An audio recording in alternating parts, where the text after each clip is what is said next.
Let me tell you about the Indiana Fevers. Already, the 2026 roster has been leaked, intended, and it differs from anything that has the WNBA ever seen. The whispers have changed, became a roaring clatter, due to a suspected internal fever leak. Organization that has an exceptional team, so stacked that it could break the league's terrain. It's not just about constructing Caitlin Clark's environment. It involves putting together a dynasty with bold, nearly unreal maneuvers that was supposed to stay secret. However, prior to delving into the details, we must comprehend the situation. The WNBA has never witnessed something comparable. The Mercury's supremacy in the not the Sparks championship runs in the 2000s, even the most recent dynastic efforts by Seattle or Las Vegas. The definition of a fever planning apparently goes beyond typical team-building exercises. It's a total rethinking of what is feasible inside the league's framework, a risk so enormous that it could either solidify their leave a lasting legacy or become the most stunning failure in the workplace history of basketball. The Fever faithful longed for years for a serious candidate, the franchise, formerly the home of Tama and other tales. During difficult times, catchings had plummeted, disappointing season after season, performances, post-season absences, and observing the celebrations of other teams. Championships created a desire for, in Indianapolis, that was evident. The admirer base, formerly one of the most fervent in the league, had shrunk. Attendance, the numbers fell. The company was at an intersection. Rebuild gradually and swing for the fences or approach them methodically. Caitlin Clark's entrance brought unprecedented excitement. Arenas sold out over the nation and delivering media. The Fever had not received any attention in a long time. 10 years. Clark's first season was better than even the most hopeful forecasts. Three-pointers, her logo, a no-look, passes, and a rival fire started that didn't only in Indianapolis, but basketball fans. Globally, sales of merchandise soared. Ratings for the Fever games on television tripled. There was a definite Clark effect, concrete and transforming. However, behind sceneries, a much more complex project was in the making. We are discussing a underground operation, a plan for dominance that was painstakingly created by the front office of Fever, a strategy intended to guarantee not a single title, but an period of unchallenged rule. The objective wasn't only to help Clark. Its purpose was to produce an unstoppable force that cannot be defended. And the initial component of this startling conundrum contains a name that will leave a lot of incredulous. They scratch their heads. Think of Sophie Cunningham, who was renowned for her unrelenting hustle and clutch shooting, not merely as an auxiliary piece, but is the cornerstone of the foundation. The materials that were leaked point to a blatant Cunningham's hunt for the 2026 free agency, with the goal of pairing her with direct shooting and defensive tenacity through the playmaking of Clark. It's not just an astute sign, it is a master of strategy, stroke intended to open up new dimensions, constructing a backcoat for the Fever, collaboration that might reshape the WNBA. Transgressions. Cunningham's professional path gives her the ideal target. A validated victor with Phoenix, she has grown, being one of the most dependable in the league. Threats from three-point range while keeping an edge that makes opponents feel threatened. Her experience and grit would be ideal. Contrast to Clark's brilliant inventiveness, forming a powerful team. However, this signing involves more than just basketball fit. Based on the leaked records, the Fever have been silently fostering a connection with Cunningham's advocacy for individuals aged 18 and up. Months, confidential gatherings in neutral cities, informal dinners that showed up accidental, even calculated, societal media exchanges intended to plant seeds. The subtlety of the wooing was so expertly carried out that Phoenix's apparently the front office was unaware that they threatened to lose one of their important contributors. The financial bundle purportedly made available to Cunningham is eye-watering, a maximum contract extension that would rank her among the most paid league security personnel. However, the Fever made the transaction more agreeable with something even more worthwhile, a legacy pledge. They convinced her that she would be the Pippen to Clark's Batman, Robin to her, Jordan is the Klay Thompson, Curry, Steph. They pledged titles, in the plural, and painted a image of a dynasty in which she played would live on forever in the history of the WNBA.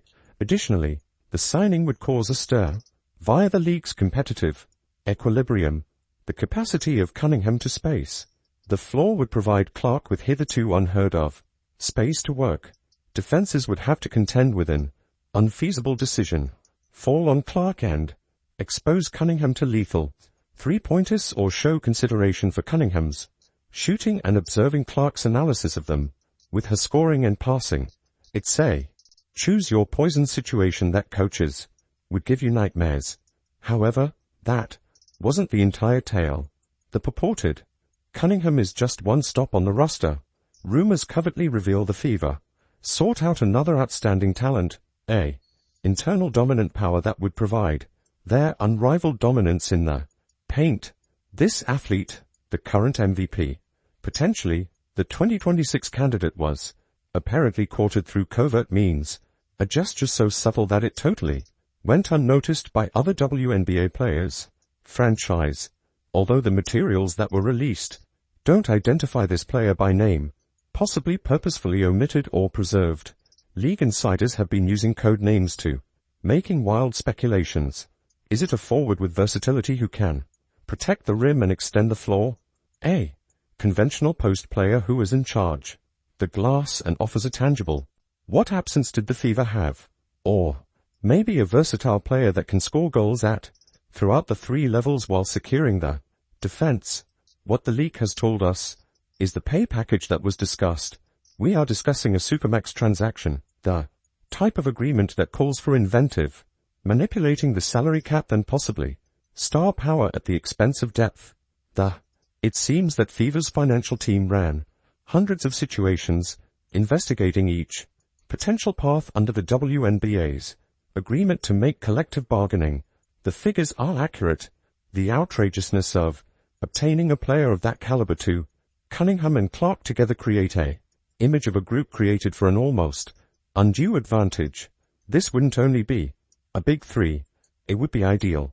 A balanced triumvirate that encompasses all features of the game, superior playmaking, and Clark's defensive shooting, energy and shooting from the perimeter from Cunningham, and an interior that is dominant. Appearance of this enigmatic celebrity. According to sources, the Fever might have provided more incentives in addition to pay, ownership shares in joint enterprises, assured post-C career roles within the company, perhaps contributing to roster and coaching choices. Building. These are the types of assurances that conflate conventional boundaries in professional sports, posing queries regarding league and competitive fairness. Error.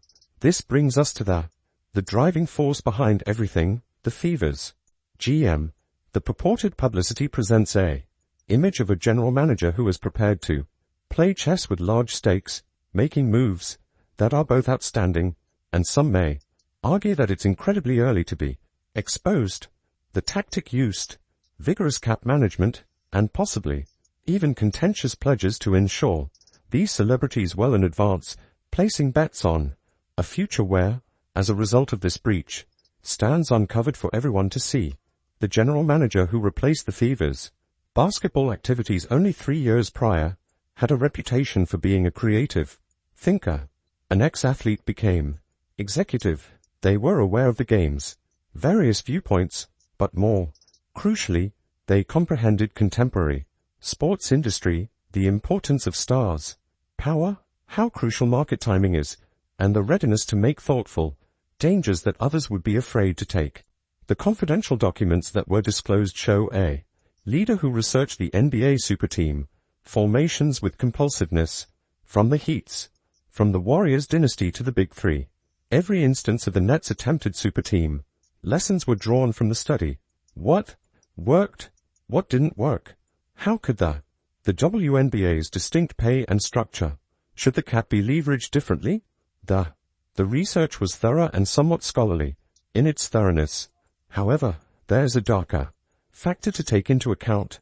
A few of the exposed, according to communications, the GM might have been manipulating athletes who are still under contract with other groups, an important breach of the league's regulations that could cause hefty fines and draft loss, forced resignation or even picks. The timing of certain discussions, if verified, it would be damning proof that players were negotiated with prior to windows of allowable free agency. This action demonstrates an executive's fervently seeking a title, prepared to test the limits of what is possible. This raises the question of whether this visionary, reckless or careless wagering with the future of the franchise.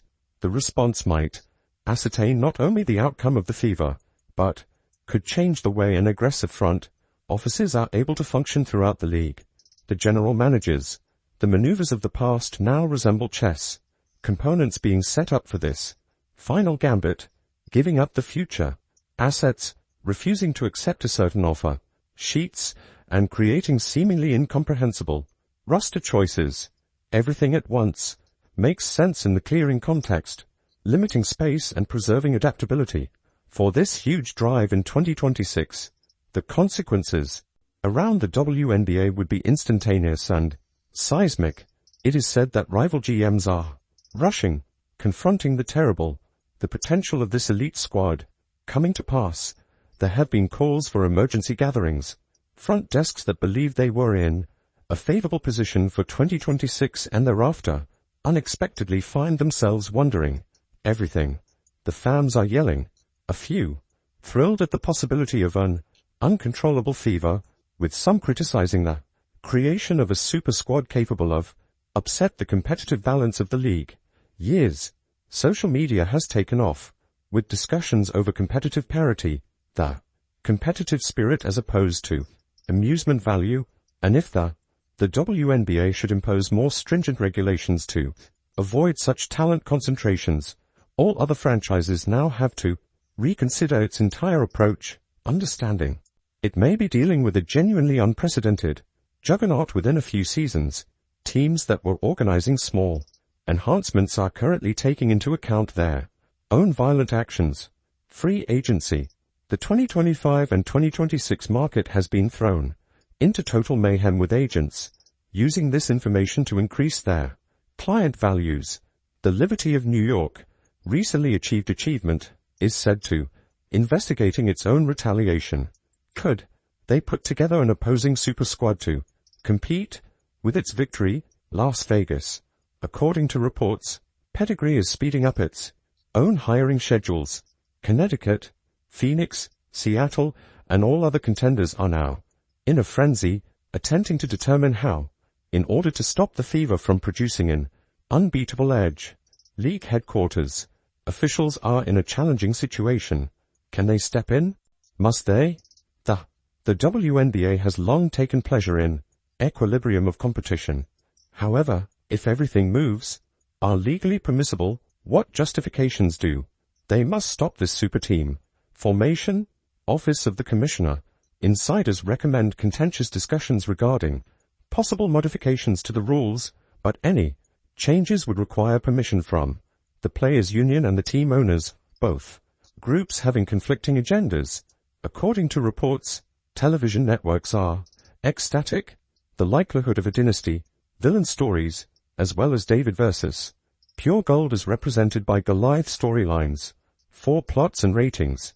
CBS, ESPN, and more broadcast partners are currently planning a promotional campaign centered on the promise of the fever, supremacy, and the league's efforts to prevent them. Teams in smaller markets are especially afraid. How are they able to compete for resources and fan attention when a single team may have 4 or 3 among the top 15 players in the league? An imbalance in competition could be terrible for franchisees already having trouble with local attendance and television contracts. And what followed would surprise everyone. How did these plans that are carefully guarded escape? It's a leak inside, a frustrated